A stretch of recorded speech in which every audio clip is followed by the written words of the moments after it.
Good morning प्यारे बच्चों। आज हम डिस्कस करेंगे हिंदी का पहला पद्य खंड का। पहला पद्य खंड का आज हम लोग जो आपका एक होता है काव्य खंड, यानी जिसको हम लोग पद्य खंड बोलते हैं, एक दूसरा होता है गद्य खंड। तो हम लोग आज काव्य खंड का पहला जो पाठ है, जिस पाठ का नाम है पवन दूतिका, जिसे लिखा है अयोध्या सिंह उपाध्याय हरिऔध जी ने लिखा। ये कक्षा 12वीं का पहला पाठ है और ये सामान्य हिंदी के बच्चों को पढ़ना है। जो बच्चे साइंस वाले सामान्य हिंदी पढ़ते होंगे उनको ये पढ़ना है। तो आज हम इसकी व्याख्या के बारे में डिस्कस करेंगे, है ना। आज हम इसको व्याख्यात्मक रूप से प्रकट करेंगे आपके सामने। एक एक शब्द का मतलब देखते हुए चलेंगे। आता है बोर्ड के एग्जाम में, पूछता है। तो आइए चलिए देखते हैं। पहला क्या दिया कि बैठी खिन्ना एक दिवस, वे गेह में थी अकेली, आके आंसू दृग युगल में थी धरा को भिगोते, आई धीरे इस सदन में पुष्प सदगंध को ले, प्रातः वाली सुपवन इसी काल भातियानों से। पाठ को आरंभ करने से पहले एक बात हम आपको बताना चाहेंगे कि ये बात तब की है जब प्रभु, कह सकते हैं भगवान कृष्ण जब मथुरा से वृंदावन चले गए थे और वो राधा रानी से कह कर गए थे कि मैं जा रहा हूँ कुछ समय के लिए, कुछ ज़रूरी काम से जा रहा हूँ और इतने दिनों के बाद मैं वापस आ जाऊँगा। और लेकिन वो समस्त गोपियों को और राधा रानी को छोड़ के चले जाते और जाने के बाद वापस नहीं लौटते हैं। तो वापस न लौटने के कारण जो राधा रानी का मन है, उनकी प्रेमिका का जो मन है, वो बड़ा अधीर होते चला जा रहा था। बहुत दुख उनको हो रहा था कि मेरे प्यारे श्री कृष्ण इतने दिन के आने का वादा करके गए थे, लेकिन आज तक अभी तक वापस नहीं आए। ऐसा कौन सा बात है कि वो अभी तक वापस नहीं आए? कौन सी मजबूरी है कि वो वापस नहीं आए? ठीक है, वापस नहीं आए, लेकिन कोई ना कोई संदेश तो भेजना चाहिए उनको कि मैं इस कारणवश नहीं आ पा रहा हूँ, मैं इतने समय के बाद वापस आ जाऊँगा। लेकिन उन्होंने कोई संदेश भी नहीं भेजा किसी के माध्यम से। तो पवन, राधा रानी पवन को, हवा को दूत बनाती है और अपने सारे संदेश वो हवा के माध्यम से अपने प्रियतम श्री कृष्ण तक पहुंचाने की कोशिश करती है। तो जो संदेश उन्होंने हवा को दिया था, राधा रानी ने जो संदेश हवा को दिया था कि ये सारी बातें जाना, तुम मेरे प्रियतम श्री कृष्ण से पूछ कर आना, पता करके आना, है ना। तो वही पूरा संदेश इस पाठ में हम लोग पढ़ेंगे। पहला पाठ है, देखिए आइए व्याख्या करते हैं।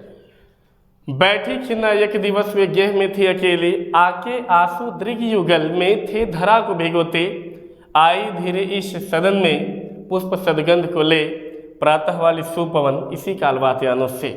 बैठी राधा रानी एक दिन नाराज होकर के, खिन्ना दुखी होकर के, है ना, दुखी होकर के, एक दिवस मतलब एक दिन, बैठी माने बैठी हुई थी, खिन्ना उदास होकर के, वे मतलब राधा रानी, गेह मतलब घर में, अकेली का मतलब एलोन। अकेली का मतलब क्या हो जाएगा? एलोन हो जाएगा, अकेली। यानी राधा रानी एक दिन घर में दुखी होकर के अकेली बैठी हुई थी। आके आंसू, आके मतलब बाहर आकर के, आंसू मतलब ये टीयर आंसू। आके आंसू माने आंसू बाहर आकर के, दृग माने होता है आंख, नेत्र, नयन, चक्षु। युगल माने होता है दोनों। युगल माने होता है बच्चों दोनों आंखों से आंसू। आके मतलब बाहर आ करके, में थे धरा को भिगोते, पृथ्वी को, धरा मतलब पृथ्वी को भिगोते मतलब गीले कर रहे थे। भाई वो दुखी थी, अपने प्रियतम के याद में परेशान थी, तड़प रही थी, दुखी थी, रो रही थी। वो बार जार रो रही थी, आंखों से आंसू रुकने का नाम ही नहीं ले रहा था, परेशान थी। उनको याद कर करके, सोच करके, उनकी यादों को अपने मन में लपेटी हुई थी, उनकी यादें उनको परेशान कर रही थी, इसलिए वो रो रही थी। तो आके आंसू दृग युगल, दोनों आंखों से, दृग माने आंखों से, युगल माने दोनों, दोनों आंखों से आंसू मतलब आंसू आके मतलब बाहर आ करके धरा को भिगोते मतलब पृथ्वी को गीले कर रहे थे। उनके दोनों आंखों से, राधा रानी के दोनों आंखों से आंसू जो है बाहर आ करके पृथ्वी को गीले कर रहे थे। इसका मतलब ये है अर्थात कि राधा रानी प्रियतम को याद करके बार बार रोते चली जा रही थी, रो ही रही थी। और आगे बोला आई धीरे इस सदन में, आई मतलब आ रही थी, धीरे मतलब धीरे धीरे आ रही थी इस सदन में मतलब उसी घर में, इस माने इसी जिस घर में राधा रानी बैठी हुई थी, सदन माने घर में, उस घर में धीरे धीरे आ रही थी। पुष्प माने फूलों के सदगंध माने होता है सुगंध, फूलों की सुंदर सुगंध को लोग ले करके, कोले मतलब ले करके, फूलों की सुंदर सुगंध को लेकर के धीरे धीरे इस घर में प्रवेश कर रही थी। क्या? प्रातः वाली सुपवन, सुबह की जो सुपवन, सुंदर हवा, स्वच्छ हवा, fresh air, the fresh air की बात कर रहा है। बोले प्रातः वाली सुपवन, प्रातः काल की जो सुंदर पवन होती है, जो स्वच्छ हवा होती है, इसी काल उसी समय वात्यानों से, वात्यानों मतलब होता है झरोखा, खिड़की, क्या बोलते हैं उसको, सिंगारदान मत समझिएगा, रोशनदान उसको बोलते हैं। सिंगारदान अलग होता है, रोशनदान अलग होता है। कुछ बच्चों को सिंगारदान समझ में आ जाएगा, ना जी, रोशनदान की बात कर रहा है। यानी प्रातः काल की सुंदर हवा उसी समय रोशनदान के माध्यम से या झरोखों के माध्यम से फूलों की सुंदर सुगंधों को लेकर के धीरे धीरे इस घर में प्रवेश कर रही थी। बात समझ में आई? बता रहा कि प्रातः काल की सुंदर हवा उसी समय रोशनदान के माध्यम से फूलों की सुगंध को लेकर के इस घर में धीरे धीरे आई मतलब प्रवेश कर रही थी। आई मतलब आ रही थी, मतलब प्रवेश कर रही थी। एक दिन राधा रानी उदास होकर के घर में अकेली बैठी हुई थी। उनके दोनों आंखों से आंसू बाहर आ करके पृथ्वी को गीले कर रहे थे। प्रातः, अब गीले करने के बाद आ जाएंगे चौथी लाइन पर, अंतिम लाइन पे आ जाएंगे। प्रातः काल की सुंदर हवा इसी समय, काल माने समय, इसी समय रोशनदान के माध्यम से, झरोखों के माध्यम से फूलों की सुंदर सुगंधों को लेकर के इस घर में धीरे धीरे प्रवेश कर रही थी। बता रहा है कि एक दिन राधा रानी उदास होकर के, दुखी होकर के घर में अकेली बैठी हुई थी। उनके दोनों आंखों से आंसू बाहर आ करके पृथ्वी को गीले कर रहे थे। और प्रातः काल की जो सुंदर हवा है रोशनदान के माध्यम से फूलों की सुगंध को लेकर के धीरे धीरे जिस घर में वो बैठी हुई थी उस घर में वो हवा क्या कर रही थी? प्रवेश कर रही थी। अब सोचिए कि अगर कोई बिरहणी अगर घर में बैठी हुई हो और अगर हवा भी उसके शरीर पर लगती है तो दुख शांत होने के बजाय उस बिरहणी का दुख और बढ़ जाता है। This is the real fact of a poets. ये कवि का वास्तविक तथ्य है। अगर कोई बिरहणी या कोई बिरह वाला व्यक्ति अकेले बैठा हुआ है, अगर आप उसको एक तिनके से भी मारते हैं या एक हवा भी उसको परेशान करती है, छेड़ती है ना, तो उसका दुख घटने के बजाय और क्या हो जाता है? बढ़ जाता है। क्योंकि न तो उसको हवा की चिंता, न तो उसको खाने की चिंता, न तो उसको पीने की फिक्र, न उसको जमाने का टेंशन, किसी का टेंशन नहीं। टेंशन केवल एक चीज का बंदे को होता है या बंदी को होता है, केवल अपने साथी के बिछड़ने का दुख, जो कि राधा रानी को हो रहा था। आगे क्या बता रहा है? संतापो, संताप माने होता है दुख, विपुल माने होता है अत्यधिक। संताप शारीरिक दुख को बोलते हैं। संताप शारीरिक दुख, शारीरिक दुख को विपुल अत्यधिक बढ़ता हुआ देख के, मतलब देख करके दुखिता हो, मतलब दुखी हो जाती है। अपने शरीर के बढ़ते हुए अत्यधिक दुख को देख करके वो क्या हो जाती है? और दुखी हो जाती है। संतापो माने अपने शरीर के, विपुल माने अत्यधिक, बढ़ता, देख माने बढ़ते हुए देख करके, अपने शरीर के अत्यधिक बढ़ते हुए दुख को देख करके वो और दुखी हो जाती है। जैसे जैसे उनका दुख बढ़ता जा रहा था, उनको और दुख होता चला जा रहा था। उनकी जो वेदना है वो और बढ़ती हुई चली जा रही थी। तो वही बोला कि संतापों को विपुल बढ़ता देख के दुखिता हो, अपने शरीर के अत्यधिक बढ़ते हुए देख करके, दुख को देख करके वो और दुखी हो जाती हैं और धीरे बोली धीरे से कहती हैं, धीरे से बोली धीरे बोली मतलब धीरे से कहती हैं, सदुख मतलब दुख महसूस करते हैं। To feel the sorrow to say the air, to feel the sorrow to see the air, मतलब धीरे बोली सदुख, दुख महसूस करते हुए धीरे से कहती, उससे मतलब हवा से, उससे मतलब हवा से यानी पवन से, हवा से धीरे से कहती हैं श्रीमती राधिका यो यानी राधा रानी। राधा रानी हवा से धीरे से कहती हैं, अपने शरीर के बढ़ते हुए दुख को देख करके राधा रानी हवा से धीरे से कहती हैं, क्या कहती हैं? प्यारी प्रातः पवन इतना क्यों मुझे है सताती, प्यारी प्रातः पवन, हे प्रातः काल की सुंदर हवा, हे प्रातः काल की हवा, हे प्रातः काल की स्वच्छ हवा, इतना क्यों मुझे है सताती, तू मुझे इतना क्यों परेशान कर रही है? Why are you disturbing to me so that, तू मेरे को इतना क्यों परेशान कर रही है? बता रहा है कि प्यारी प्रातः पवन, हे प्रातः काल की सुंदर हवा, इतना क्यों मुझे है सताती, तू मुझे इतना क्यों परेशान कर रही है, तू मुझे इतना क्यों सता रही है? क्या तू भी है कलुषित, क्या तू भी है कलुषित, क्या तू भी दुखी हो गई है, क्या तू भी है कलुषित, क्या तू भी दुखी हो गई है? कलुषित माने होता है दुखी होना या पीड़ित होना। क्या तू भी कलुषित हो गई है काल की क्रूरता से, क्या समय की क्रूरता से, क्रूरता मतलब निर्दयता से, क्या तू भी समय की निर्दयता से क्रोधित हो गई है यानी कलुषित हो गई है, दूषित हो गई है, मलिन हो गई है, मैला हो गई है, परेशान हो गई है? यहां पर बता रहे क्या तू भी है कलुषित, हवा से पूछ रही है। Radha Rani is asking to the air, बोला क्या तू भी है कलुषित, क्या तू भी दूषित हो गई है काल की क्रूरता से, समय की निर्दयता से? हे पवन, हे प्रातः काल की सुंदर हवा, तू मुझे क्यों इतना सता रही है? क्या तू भी समय की निर्दयता से दूषित है, मलिन है? अर्थात वो पूछना क्या चाहती है? पूछ रही कि जिस तरह से मेरे प्रियतम श्री कृष्ण मुझे छोड़कर चले गए हैं, क्या तुझे भी इसी तरह छोड़ करके कोई चला गया है? बड़ा बेहतरीन बात राधा रानी पूछ रही है।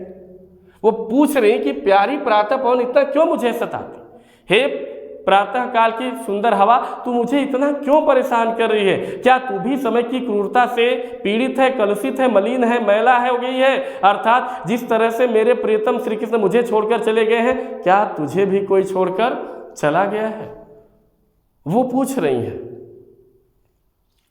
तो दूसरा पैराग्राफ भी समझ में आ गया होगा बच्चों, एक बार फिर से रिपीट कर देते हैं। संतापों को विपुल बढ़ता देख के दुखिता हो, अपने शरीर के अत्यधिक बढ़ते हुए दुख को देख करके वो दुखी हो जाती हैं और धीरे से जो है हवा से कहती हैं कि हे प्रातः काल की सुंदर हवा, तू इतना मुझे क्यों सता रही है? क्या तू भी काल की क्रूरता से दूषित हो गई? अर्थात जिस तरह से मेरे प्रियतम मुझे श्री कृष्ण छोड़कर चले गए हैं, क्या तुझे भी कोई छोड़ करके चला गया है?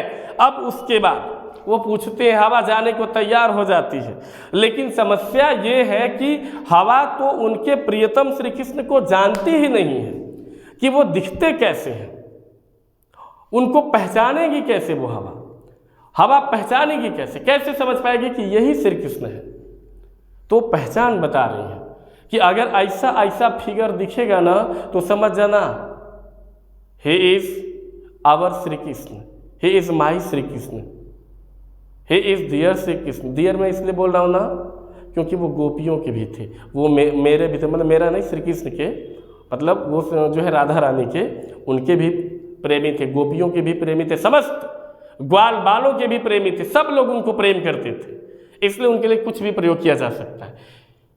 बोला कि मेरे प्यार, पहचान बता रही है कि मेरे प्यारे मतलब प्रियतम श्री कृष्ण, मेरे प्रियतम श्री कृष्ण। नव मतलब नए, जलद माने होता है बादलों से, कंज माने होता है कमल से, नेत्र माने होता है आँखों वाले।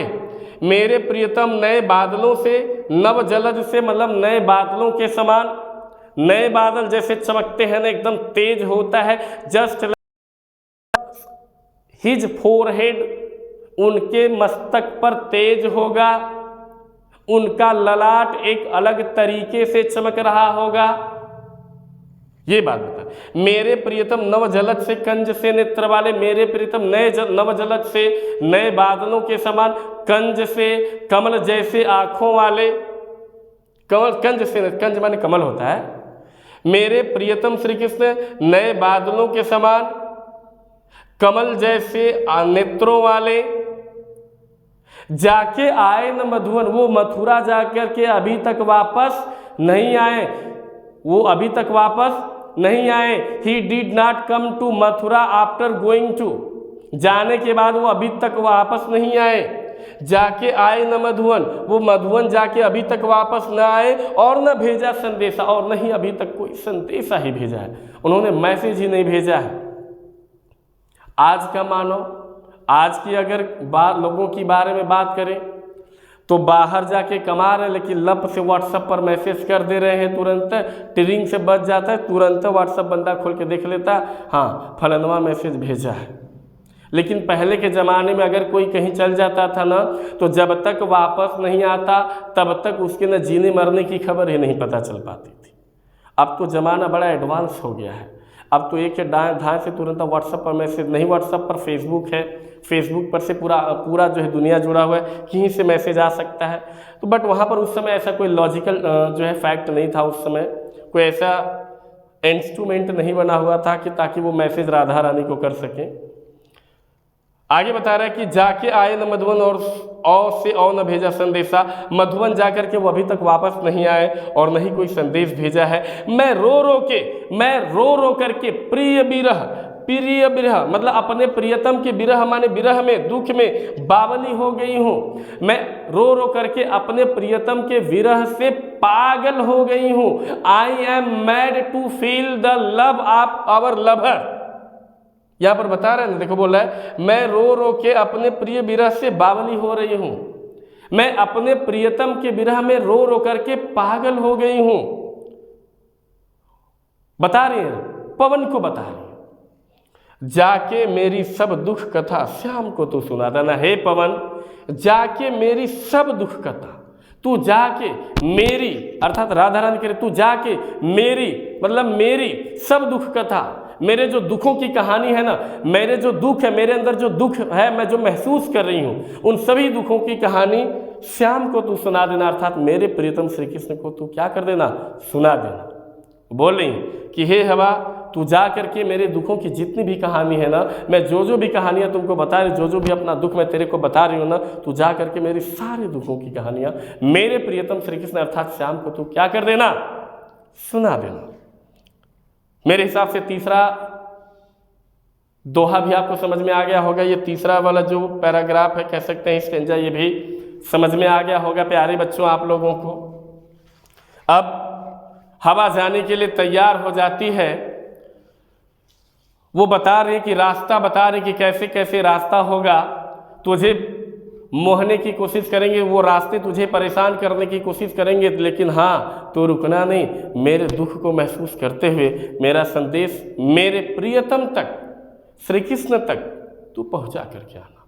वो ऐसा संदेश दे रही है, बोले ज्यों ही जैसे ही है ना, मेरा भवन मेरा घर, तज माने छोड़ करके, तू माने तूर, यानी हवा, अल्प माने थोड़ा सा आगे बढ़ेगी। हे पवन, जैसे ही तू मेरा घर छोड़ करके तनिके से आगे बढ़ेगी, हे पवन, है ना, ज्यों ही जैसे ही मेरा भवन, माई हाउस, मेरा भवन माई हाउस, तज माने छोड़ करके, मेरा घर छोड़ करके, तू माने तू, अल्प माने थोड़ा सा आगे बढ़ेगी। जो ही मेरा घर छोड़ करके पवन तू थोड़ी सी आगे बढ़ेगी ना, शोभा मतलब शोभा प्रदान करने वाली, सुखद मतलब सुख प्रदान करने वाली, कितनी मतलब न जाने कितनी न जाने कितनी, मंजू माने सुंदर सुंदर, कुंजे माने छाया, मिलेंगी मतलब मिलेंगी। प्यारे बच्चों, मीनिंग पर ध्यान देंगे, शब्द के अर्थ पर ध्यान देंगे ना, कभी जिंदगी में गलती नहीं करेंगे। अपने से जितना बढ़िया हो सके व्याख्या अपने से बना करके लिखा जाता है। ज्यों ही मेरा घर छोड़ करके तू थोड़ा सा आगे बढ़ेगी, हे पवन, ज्यों ही मेरा घर छोड़ करके तू थोड़ा सा आगे बढ़ेगी, शोभा वाली मतलब शोभा प्रदान करने वाली, सुखद सुख प्रदान करने वाली, कितनी न जाने कितनी मंजू सुंदर सुंदर कुंजें मिलेंगी, न जाने कितनी तुझे सुंदर सुंदर कुंजें मिलेंगी। बोला कि प्यारी छाया, वो जो सुंदर छाया है ना, मृदुल स्वर से मतलब अपनी मीठी मीठी ध्वनियों से, वहाँ के जो पेड़ों की छाया है अपनी मीठी मीठी स्वर से, मृदुल स्वर से, मीठी मीठी ध्वनियों से मोह लेंगी तुझे, वो तुझे मोहने की कोशिश करेंगी, तुझे अपनी तरफ आकर्षित करने की कोशिश करेंगे, तुझे अपनी तरफ खींचने की कोशिश करेंगे, तुझे अपनी तरफ खींच करके रोकने की कोशिश करेंगे। लेकिन तो भी मेरा दुख लग, मेरा दुख देख करके, लख माने देखना होता है, तो भी मेरा दुख लग, मेरा दुख देख करके, मेरा दुख जान करके, मेरा दुख महसूस करके, तो भी मेरा दुख लग, मेरा दुख देख करके, मेरा दुख जान करके, मेरा दुख समझ करके वहां जाना, विश्राम लेना। तो वहां विश्राम मत करने लगना, तो वहां पर विश्राम मत करना। अर्थात मेरा जो संदेश है मेरे प्रियतम तक, श्री कृष्ण तक तू क्या कर देना, पहुंचा दो। एक बार फिर से देखते हैं, जो ही मेरा भवन है हवा, जो ही मेरा घर छोड़ करके तू थोड़ा सा आगे बढ़ेगी, तुझे शोभा प्रदान करने वाली, सुख प्रदान करने वाली, न जाने कितनी सुंदर सुंदर, मंजू माने सुंदर सुंदर, न जाने कितनी सुंदर सुंदर कुंजें मिलेंगी, मतलब छाया मिलेंगी। और प्यारी छाया, वो सुंदर छाया मृदुल स्वर से मतलब मीठी ध्वनियों से मोह लेंगी तुझे, वे तुझे मोहने की कोशिश करेंगी, तुझे मोहने की कोशिश करेंगे, तुझे आकर्षित करने की कोशिश करेंगी, तुझे अपनी तरफ खींचने की कोशिश करेंगे। तो भी मेरा दुख लग, मेरा दुख देख करके वहां जाना, विश्राम लेना, तुम वहां पर विश्राम मत करने लगना। अर्थात मेरा संदेश मेरे प्रियतम तक क्या कर देना, पहुंचा देना। आगे बता रहे, अब और क्या बता रहे हैं, और क्या बता रहे, क्या पहचान बता रहे। देखिए बड़ा गजब का लेसन है ये। जब मैं कक्षा 12 में था ना, तो इतना बेहतरीन तरीके से याद किया था। जब आप लोगों की तरह मैं विद्यार्थी हुआ करता था कक्षा 12वीं का, तो जब मैं उस समय पढ़ता था, इतना बेहतरीन तरीके से इसको मैं पढ़ा था ना कि मैं बता ही नहीं सकता, मैं बता ही नहीं सकता। अपने से अध्ययन किया था, सर ने जो पढ़ाया था वो तो मैं पढ़ा ही था, लेकिन मैं भाव को अपने से बना करके पढ़ा था। सर का थोड़ा सा भाव था हमारे टीचर जी का, और मैं कुछ भाव अपने से जोड़ करके इसको मैं लिखा था अपनी भाषा में।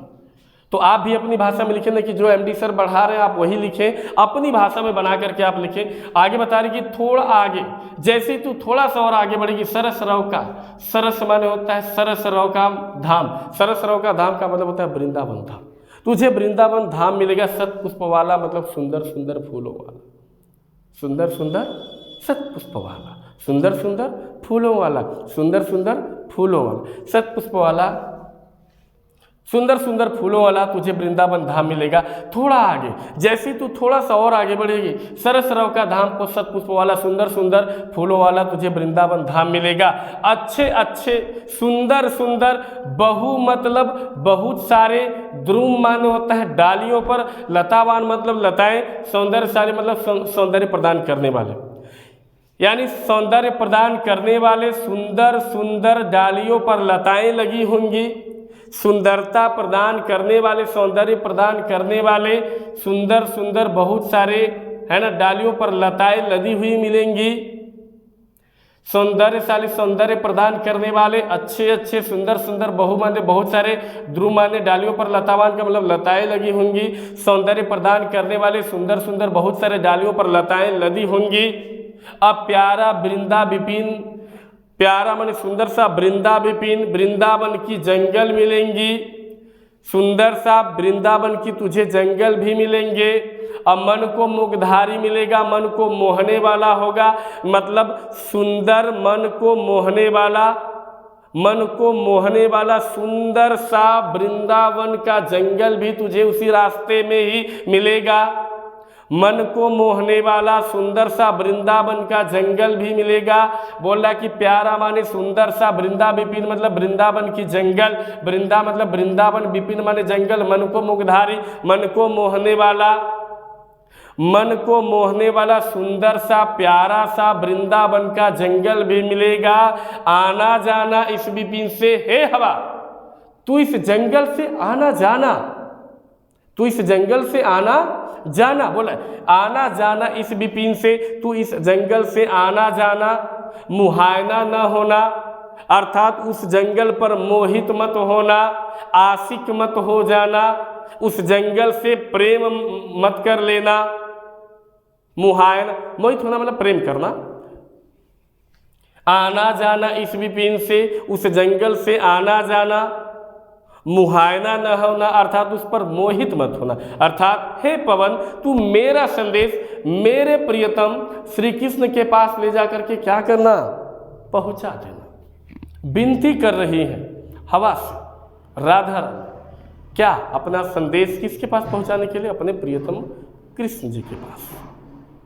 तो प्यारे बच्चों, मुझे विश्वास है कि आप लोगों को बहुत अच्छे तरीके से ये जो भी हमने स्टेंजास, हिंदी की स्टेंजा जो व्याख्या बताया है वो बड़े आराम से आप लोग लिख देंगे।